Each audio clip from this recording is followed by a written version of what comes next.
اللہ رب العزت صحابہ کی مثال دیتے ہوئے فرماتے ہیں قالوا ربنا اللہ، کہ انہوں نے کہا کہ ہمارا رب اللہ ہے، ثم استقاموا، پھر وہ اس پر قائم ہو گئے، پھر وہ اس پر ڈٹ گئے، پھر جو مشکلات آئیں برداشت کی، پھر ان کے اوپر جو بھی تنگی آئی انہوں نے برداشت کی، ان کو اللہ کے راستے میں کٹنا پڑا وہ کٹ گئے، اللہ کے راستے میں مال قربان کرنا پڑا کر دیا، اللہ کے راستے میں اولاد قربان کرنی پڑی کر دی، اللہ کے راستے میں والدین کو قربان کرنا پڑا کر دیا، یہاں تک کہ اپنی جان بھی اگر اللہ کے راستے میں دینی پڑی تو دے دی، لیکن وہ اس چیز پر قائم رہے کہ ہمارا رب اللہ ہے۔ میرے محترم دوستو، ان الذین قالوا ربنا اللہ، وہ لوگ جنہوں نے کہا کہ ہمارا رب اللہ ہے، ثم استقاموا، پھر وہ اس پر قائم ہو گئے، اس پر ڈٹ گئے، پھر جو مشکل آئی، جو رکاوٹ آئی، جو تکلیف آئی، سب برداشت کر گئے، لیکن اللہ کی وحدانیت کا ڈنکا بجاتے رہے۔ انہوں نے یہ نہیں کہا کہ ہمارے سامنے ہماری اولاد کو قربان کیا جا رہا ہے تو ہمارا ایمان ڈگمگا جائے، ایسا نہیں ہوا۔ ان کے سامنے ان کے بچوں کو ذبح کر دیا گیا، لیکن انہوں نے اف تک نہیں کی، بلکہ اپنی اولاد سے بھی یہی کہا کہ اللہ کے نام پہ قربان ہو رہے ہو، اس لیے ہنستے ہوئے جان دے دو۔ ان کو لوہے کی کنگھیوں سے چھیلا گیا، جلتے ہوئے کڑاہوں میں ڈالا گیا، ان کے سامنے ان کے بچوں کی گردنوں پہ چھریاں چلائی گئیں، خنجروں سے مارا گیا، لیکن اللہ کی وحدانیت کی خاطر انہوں نے سب کچھ برداشت کیا۔ اس لیے انسان جب ایک اللہ کا ہو کے رہتا ہے تو وہی کامیاب ہوتا ہے، پھر اللہ بھی اس کے ساتھ ہو جاتا ہے۔ یہ ادھر ادھر منہ مارنا، کبھی اس کے ساتھ کبھی اس کے ساتھ، یہ ٹھیک نہیں ہے۔ ایک اس کے بن کے رہو۔ دنیا میں ہی آپ دیکھ لیں کہ اگر ایک آدمی ہمیں ایسا مل جائے جو ہمارے ساتھ بھی ہے اور ہمارے دشمن کے ساتھ بھی ملا ہوا ہے تو کیا ہم برداشت کریں گے؟ وہ تو پھر رب العالمین کی ذات ہے، وہ کیسے برداشت کر جائے؟ تو کامیابی بھی اسی میں ہے جو ایک کا بن کے رہتا ہے، جو در در کی ٹھوکریں کھاتا ہے، ہر ایک کے پاس جاتا ہے، وہ کامیاب نہیں ہوتا، وہ دوگلا انسان ہوتا ہے، اور دوگلا ہمیشہ ناکام ہوتا ہے۔ ظاہری طور پہ لوگ اسے کامیاب کہیں، لیکن حقیقت میں وہ ناکام و نامراد ہی ہوتا ہے۔ کامیابی ہمیشہ اس آدمی کے قدم چومتی ہے جو ایک کا ہو کر رہتا ہے۔ حضرت سری سکتی رحمت اللہ علیہ کے بارے میں آتا ہے کہ آپ ایک مرتبہ سفر پہ تھے، دوپہر کا وقت ہوا، آپ ایک درخت کے نیچے رکے، نیند نے غلبہ کر دیا تو قیلولہ کی نیت سے تھوڑی دیر کے لیے اس درخت کے نیچے لیٹ گئے۔ وہ لیٹے کہ آپ کو نیند آ گئی، کچھ دیر گزرنے کے بعد آپ کی آنکھ کھلی تو آپ کو آواز آئی، آپ نے ادھر ادھر دیکھا کہ کون مجھے آواز دے رہا ہے، توجہ کی ادھر ادھر لیکن کچھ سمجھ نہ آئی۔ پھر آپ کے کانوں میں آواز آئی یا سری، آپ پھر دیکھتے ہیں ادھر ادھر، جب توجہ ڈالی تو جس درخت کے نیچے آرام کر رہے تھے اسی درخت سے آواز آ رہی تھی۔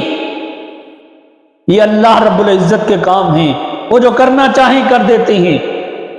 اپنے بندوں کے ساتھ ایسے واقعات کرتے رہتے ہیں۔ چنانچہ وہ درخت جس کے نیچے آپ لیٹے ہوئے تھے وہی آپ کو آواز دے رہا ہے، یا سری کن مثلی، اے سری میرے جیسا ہو جا۔ آپ نے اس کی بات پہ غور کیا اور اس کی طرف دیکھا، دیکھ کر آپ اس سے پوچھتے ہیں کیف اکون مثلک، کہ میں تیرے جیسا کیسے ہو سکتا ہوں، اور میں کیوں ہوں تیرے جیسا، اور کیسے ہو سکتا ہوں تیرے جیسا؟ تو درخت آگے سے جواب دیتا ہے، درخت نے کیا جواب دیا حضرت سری کو؟ درخت کہتا ہے کہ ان الذین یرموننی بالاحجار فارمیہم بالاسمار، کہ اے سری ذرا غور کر میرے اوپر اور مجھے دیکھ، لوگ مجھے پتھر مارتے ہیں، لوگ مجھے پتھر مارتے ہیں اور میں ان کو ثمر دیتا ہوں، ان کو پھل دیتا ہوں۔ آپ نے دیکھا ہے نا درخت کے اوپر جب پھل لگا ہوتا ہے تو لوگ پتھر مارتے ہیں تو پھل گرتے ہیں، تو درخت بھی یہی کہہ رہا ہے کہ اے سری لوگ مجھے پتھر مارتے ہیں اور میں ان کو پھل دیتا ہوں، تو بھی میرے جیسا ہو جا کہ ہمیشہ لوگ تیرے سے نفع ہی اٹھاتے رہیں۔ مطلب اس کا یہ تھا کہ تجھے جو کچھ مرضی کہیں لیکن تیری ذات سے ان کو نفع ہی ملے۔ جب درخت نے یہ کہا نا کہ لوگ مجھے پتھر مارتے ہیں اور میں ان کو پھل دیتا ہوں، تو آپ کے ذہن میں فوراً خیال آیا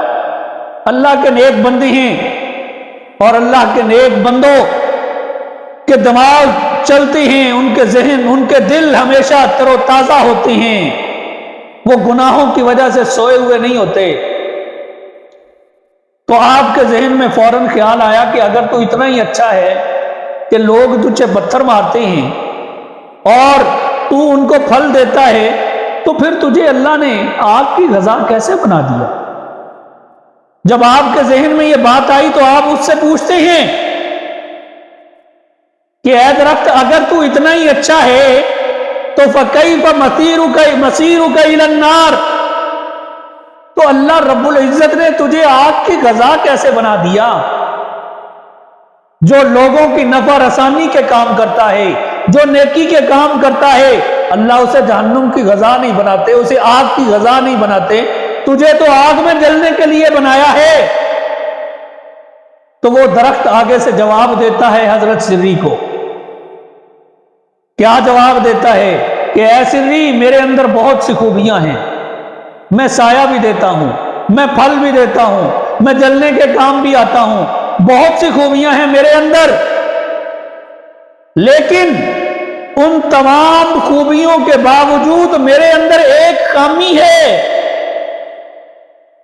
اور وہ خامی کیا ہے؟ توجہ کریں جو میں آپ کو بات بتا رہا تھا، وہ خامی کیا ہے؟ وہی تو سب سے بڑی خامی ہے، اور وہ خامی ہی سب سے بڑی ناکامی ہے، اسی کی وجہ سے تو مجھے آگ میں جلنا پڑا۔ اور وہ خامی کیا ہے؟ وہ درخت جواب دے رہا ہے حضرت سری کو، فَأَمْلَيْتُ بِالْهَوَىٰ هَكَذَا هَكَذَا، کہ اے سری جب ہوا چلتی ہے اور وہ ہوا جس رخ کی طرف چلتی ہے میں اسی رخ کی طرف جھک جاتا ہوں، ہوا ادھر کی چلی میں ادھر کو جھک گیا، ہوا اس طرف کی چلی میں اس طرف کو جھک گیا، جدھر کی ہوا ہوتی ہے میں اس طرف جھک جاتا ہوں۔